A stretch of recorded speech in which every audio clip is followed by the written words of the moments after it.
एक दिन आसमान में अचानक एक इन्वर्टेड कैसल अपीयर हुआ था। इस सब की शुरुआत 10 साल पहले हुई थी। उस वक्त टोक्यो में हर जगह डंजन बेनिफिट्स होने लगे थे। फिर लोगों ने माना को एक करना शुरू कर दिया। उन लोगों की पावर उनके कलर पे डिपेंड करती थी। अवेकन लोगों को मैच के नाम दिया गया।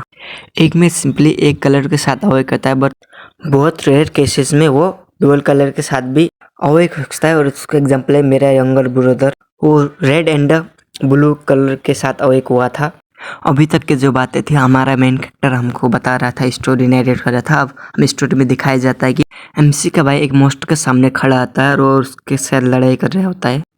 उसके बाद हमें एक खतरनाक सा मोस्टर दिखाया जाता है और उसके बाद हमारा मेन कैरेक्टर का बोधा अपना अटैक रेडी करता है और मोस्टर भी काफ़ी स्पीड में उसकी तरफ आ रहता है, बट वो मेन कैरेक्टर का भाई उस पर एक अटैक कर देता है। उसके अटैक लगने से वो मोस्टर बहुत ज़ोर से चिल्लाता है और नीचे गिर जाके मर जाता है। और हम देखते हैं कि वो मेन कैरेक्टर का ब्रदर वो उसके माना स्टोन को कलेक्ट करके एक बंदे के सर पे मार देता है और हमें उस कैरेक्टर का नाम बताया जाता है।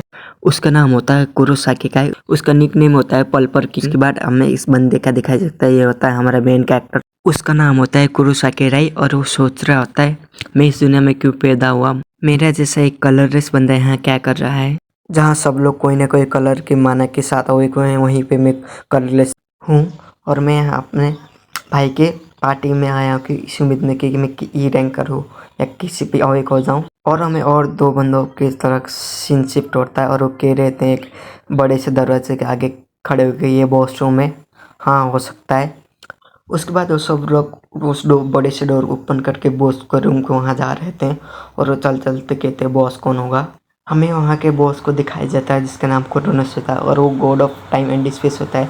उसका लेवल अननोन होता है और एमसी का भाई कहता है कुछ मैं इसको हार दूंगा और वो अपना अटैक रेडी करता है और उसके बाद थ्रो कर देता है। बट हमें देखते हैं कि वो क्रोनोस उसको एक ही बार में तबाह कर देता है और वो अपने पावर को यूज़ करता है, जिसकी वजह से वो एक ही बार में एमसी के भाई का गला काट देता है। उसको देख के बाकी दो लोग भाग रहते हैं, बट उन दो भागते हुए लोगों को भी वो सेम अटैक यूज़ करके उनको मार देता है। उसको देख के हमारा मेन कैरेक्टर पूरा हक्का बक्का होकर नीचे गिर जाता है। मेन कैरेक्टर अपने मन में सोचता मैं अभी यहाँ नहीं मर सकता और वहाँ पड़ी एक शॉट को उठा के क्रोनोस से लड़ने के लिए तैयार हो जाता है। और वो देख के क्रोनोस कहता है तुम जैसे एक कलरलेस बंदा मुझसे लड़ेगा, बहुत इंटरेस्टिंग है बोल के अपने एक अटैक उसके थ्रो कर देता है, जिसकी वजह से उसका पूरा आधा शरीर पूरा डैमेज हो जाता है। उसके बाद क्रोनोस अपने टाइम पावर को यूज़ करता है और रिवाइंड बोल के पूरा टाइम रिवर्स कर देता है और हमें देखते हैं कि हमारा मेन कैरेक्टर फिर से वहाँ खड़ा हो जाता है। वो कप कपा रहा होता है और वो देख के शौक होता है, उसका तो पूरा आधा शरीर डैमेज हो चुका था और फिर से खड़ा के सो गया। और हम देखते हैं कि क्रोनोस की बहुत पावरफुल फायर अटैक प्रिपेयर कर रहा था और वो हंसते हुए हमें मेन कैरेक्टर की तरफ थ्रो करके कहता अब इससे बच के दिखाओ। और हमारा मेन कैरेक्टर उसी फायर के अंदर में हमें शॉट के लेके आ रहा था। उस फायर की वजह से हमारा मेन कैरेक्टर का पूरा शरीर जल रहा होता है। क्रोनोस को लगता है कि हमारा मेन कैरेक्टर वहीं पे जल के मर गया है, पर हमें दिखाया जाता है वो शॉक हो जाता है। और हमें दूसरे पैनल में दिखाया जाता है कि हमारे मेन कैरेक्टर ने उसके चेस्ट पे शॉट घुसा दिए। मेन कैरेक्टर कहता है आखिर मैंने तुम्हें वन हिट मार दी। और वो देख के क्रोनोस हंसते हुए कहता है कि रिवाइंड। हम देखते हैं कि फिर से टाइम रिवाइंड हो चुका होता है और वो क्रोनोस का डैमेज हील हो रहा होता है। उसके बाद सडनली हमारे मेन कैरेक्टर के सामने एक सिस्टम नोटिफिकेशन आता है। उस सिस्टम नोटिफिकेशन में दिखाया जाता है कि God of time and space की प्रेजेंस डिटेक्ट हो चुकी है और ब्लैक स्केल की सील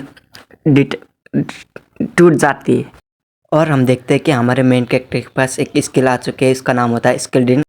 ये एक बहुत पावरफुल स्किल होती है जिसकी वजह से वो किसी की भी दूसरे की स्किल स्टील कर सकता है और उसी के थोड़ी देर बाद क्रोनोस की स्किल कॉपी हो जाती है और हमारे मेन कैरेक्टर के आईज में वो होप दिख जाती है। और हमारे मेन कैरेक्टर के पास नोटिफिकेशन आता है कि आप टाइम रिवाइंड करना चाहते हैं और हमारा मेन कैरेक्टर एस बोल देता है। उसके बाद हमें दिखाया जाता है फिर हमारे मेन कैरेक्टर के बॉडी से एक पावरफुल ऑरा निकलती है। क्रोनोस बहुत ज़ोर से चिल्लाता है। हम देखते हैं कि यहाँ का टाइम रिवाइंड हो रहा था और सीन शिफ्ट करके हमारे मेन कैरेक्टर के एक बेड में दिखाया जाता है। वो हॉस्पिटल के बेड होता है और वो वहाँ उठ के अपने और वो देखता है कि शीशे में उसकी शक्ल यंग सेल्फ जैसे लगते हैं और वो सोचता है कि टाइम रिवाइंड हो चुका है। हमें नेक्स्ट सीन में दिखाया जाता है किसी अननोन बंदे की शक्ल दिखाई नहीं जाती, बस वो कह रहा था कि मैंने तुम्हें ये पावर दी क्योंकि मैं क्रोनोस जितना पावरफुल नहीं मैं उसे नहीं रोक सकता, मैंने तुम पे बिलीव करके पावर दी, तुम उसको रोक देना। मेन कैरेक्टर उसके बाद बाहर देखता है और वो शौक हो जाता है क्योंकि वहाँ पे अभी भी टावर ब्लू हो रहा होता है और वो हमें बताता है कि 7 साल बाद वो टावर एक दिन ब्लू से अचानक ब्लैक बन जाएगा। उसके बाद वहाँ के दरवाजे खुल जाएंगे, उसके बाद लोग उसमें जाने लगेंगे। उसके बाद मेन कैरेक्टर अपने फ़ोन में टाइम देखता है और उसके बाद वो सिस्टम को ओपन करता है और वहाँ उसको एक स्किल दिख जाती है, स्किल देन उसको देख के वो बहुत खुश हो जाता है कि अब मेरे पास भी स्किल है, मैं और एक हो चुका हूँ। उसके बाद उसके मोबाइल में एक नोटिफिकेशन आता है एंड वो राइस सोचता है कि आज वो दिन है। फिर हमें एक बहुत बड़ी बिल्डिंग दिखाई जाती है जिसके अंदर हमारा मेन कैरेक्टर चला जाता है और सोच रहा होता है ये बिल्डिंग अभी भी नई जैसी है। फिर वो सोचता है कि हाँ मैं 7 साल पीछे आ सकता हूँ, आया हूँ तो ये नई जैसी होगी।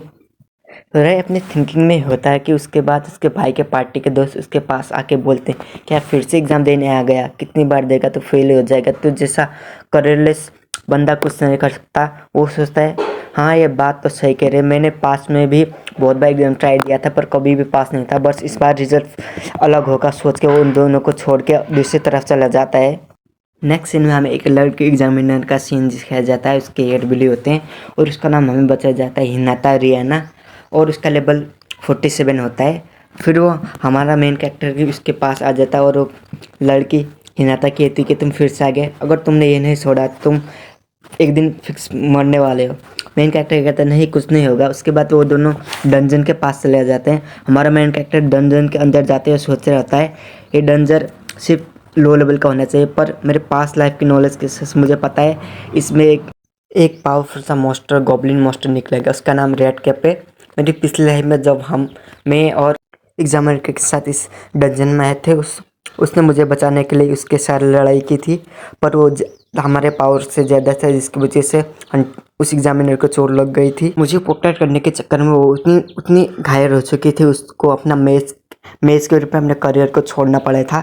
बट इस बार ऐसा नहीं होगा, इस बार रिजल्ट डिफरेंट होगा, मैं इस गॉब्लिन को मार दूंगा। फिर मेन कैरेक्टर अपने डैगर को सुमन करता और वो रेड कैप गॉब्लिन हमला करने के लिए आता और रही इसकी तरफ अपने डैगर फेंक देता पर उसको कुछ नहीं था, वो अपने अटैक से उसको डिफ्लेक्ट कर देता है।